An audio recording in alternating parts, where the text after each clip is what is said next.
बिस्मिल्लाहिर्रहमानिर्रहीम। नाज़रीन सामीन, नवीद अकरम अब्बासी के साथ मैं हूँ आपका मेज़बान हारून तनौली।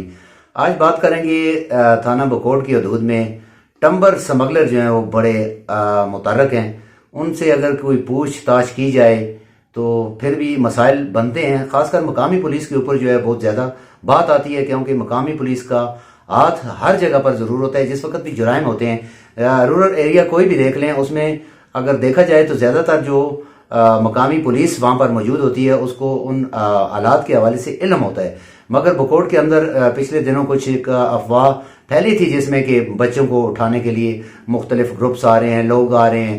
तो वहाँ पर पुलिस की हिमा पर ही मकामी लोगों ने चौकीदार जो है भर्ती किए थे, जिनको उन्होंने मकामी दुकानदारों ने तनख्वाहें भी देनी थी, मकामी लोगों ने भी उनको देने थे पैसे। जिस तरीके से वो चौकीदार रखे गए, उनको काम जिस वक्त वो उन्होंने करना शुरू किया तो पुलिस ही उनके आड़े आ गई। मजीद हम जानेंगे नवीद अकरम भाई साहब जी क्या मसला है। एक तो पुलिस ने पहले कहा जी आप चौकीदार रखें, जिस वक्त आपने चौकीदार रखा उसने जुराइम पेशा लोगों को पकड़ना शुरू किया या उनकी निशानदेही करना शुरू की, पुलिस ही उनके आड़े आ गई।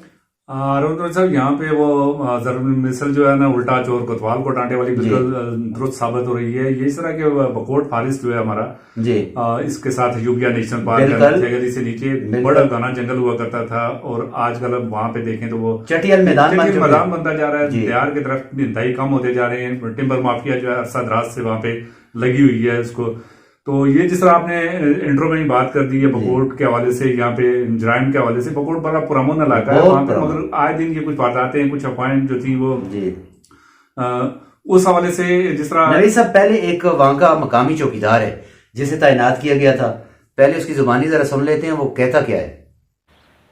मैं आफ्ताब अब्बासी बकोट बुती बाजार का चौकीदार हूँ। रात को 2 गाड़ी ब्लैक की गुजर रही थी, मैंने उनको रोकने की कोशिश की, एक गाड़ी रुक गई और उन्होंने मेरे साथ हाथापाई की, जिसकी वजह से मैंने पुलिस को इत्तला की, लेकिन मकामी पुलिस ने कोई एक्शन नहीं लिया और उनने मतलब कि मेरे साथ बहुत ज़्यादती भी की। और एक मोबाइल है मेरे पास उनका, मैं आला अफसरों से ये गुजारिश करता हूँ कि ये मोबाइल लेकर उसकी तहकीकात की जाए।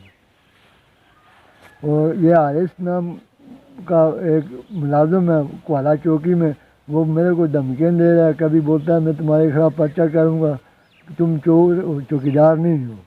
वो कभी वो ये बोल रहा है कि ये तुम भाई इधर गाड़ियाँ लूटने के लिए खड़े हो गए हो। लिहाजा मैं अफसरों से ये मुतालबा करता हूँ कि आगे से ये इस चीज़ का पूछा जाए कि क्या ये चौकीदार का ये हक नहीं है कि किसी आम मतलब गैर मुतल्लिका गाड़ी को पूछने का कि भाई तुम किधर गए थे, किसके घर पे गए हो। ये इसका भी आसार चौकीदार को नहीं है।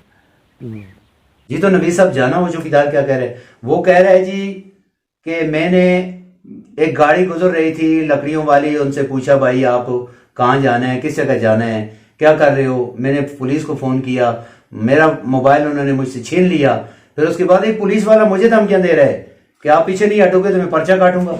अरुण तो सब इस तरह है कि ये कुछ अर्सा पहले जो था ये पुलिस की वहां पे मकामी विलेज काउंसिल की वहां पे ये हुआ था कि आप जगह जगह अपने साइन बोर्ड लगाएं कि कोई फेरी वाला नहीं आ सकता। बकोट चूंकि ऐसा जोग्राफियाई तौर पे है, सामने आजाद कश्मीर है, इस तरफ मरी की तरफ से लोग आते हैं, पुल है वो क्रॉस करके, तो खतरा था कि जराइम पेशा अफराद जो है ये इलाके में घुसेंगे। तो साइन बोर्ड थे पुलिस की वहां पे, फिर उन्होंने कहा कि दुकानदार अपनी सिक्योरिटी खुद करें। हालांकि नीचे कोला चौकी है, ऊपर थाना है, तो सेंटर में ये बुती बाजार है, वहां पे चौकीदार मकामी चौकीदार जो था, जिस तरह आपने सुना कह रहा है कि रात को ये गाड़ियां आई और उसने पूछा जिस तरह कि आप कहाँ पे जा रहे हो, किस तरह। और जिस तरह बाद में ये तहकीक से पता चला कि ये गाड़ियां जो है इस्तेमाल हो रही हैं, पहले भी हो रही थी। और उसमें जिस तरह उसने बताया कि जब इनसे मैंने पूछगिछ की तो वो फिर उनके जो नंबर आए सामने आए जिनसे उसने बात की, उसमें फॉरेस्ट गार्ड है बकोट फॉरेस्ट पे जो फॉरेस्ट गार्ड है वो भी है। उसे जब एक साफी ने सवाल किया कि जी आपका किस तरह राब्ता था, उसने कहा कि मेरा इनके साथ कोई दूसरा लेन देन के हवाले से था।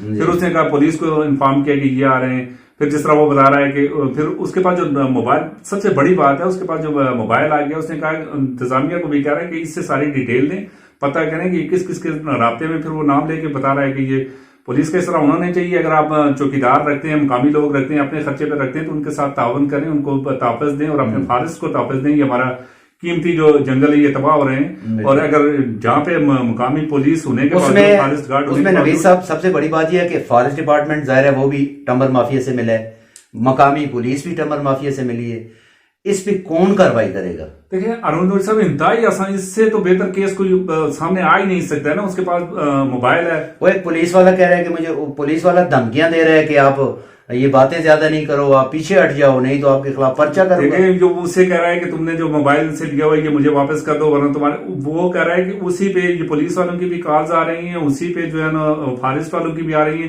फॉरेस्ट डिपार्टमेंट, पुलिस डिपार्टमेंट के आला काम जो उसी से मोबाइल से लेके सारा डाटा निकालें, उसे पता चल जाएगा कि जब ये स्मगलिंग हो रही होती है इसमें कौन कौन किसके रास्ते में होता है और ये रूट क्यों इस्तेमाल करते हैं ये वाली। क्या कहना है आपका डिस्ट्रिक्ट पुलिस अफसर को? क्योंकि जाहिर है यहाँ के कमांडर तो डीपीओ है, जिनकी बड़ी तारीफें भी आपने की थी।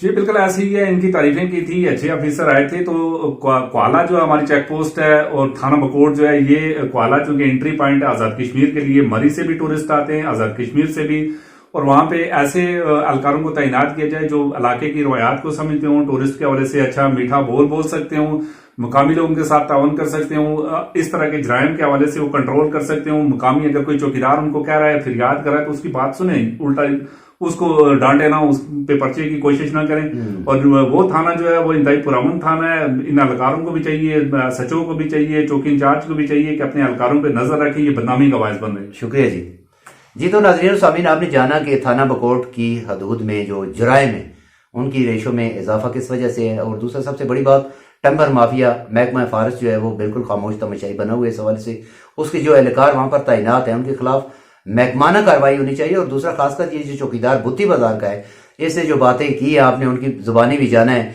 उसने क्या कहा है, उसने सारी बातें खोलकर आपको बता दी हैं, जिसमें पुलिस एहलकार भी उसको धमकियां दे रहा है। डिस्ट्रिक्ट पुलिस ऑफिसर को चाहिए कि वो थोड़ा सा एक्शन लें, और खासकर एसडीपीओ जो डीएसपी साहब वहां पर तैनात हैं कोई, उनको भी चाहिए कि वो इस हवाले से अपना किरदार जो है पॉजिटिव रखें, क्योंकि आप लोगों ने, लॉ एनफोर्समेंट इदारों ने ही काम करना है। जिस वक्त तक आप अपना काम नहीं करेंगे तो जुराइम जो है वो उसकी रेशो बढ़ेगी।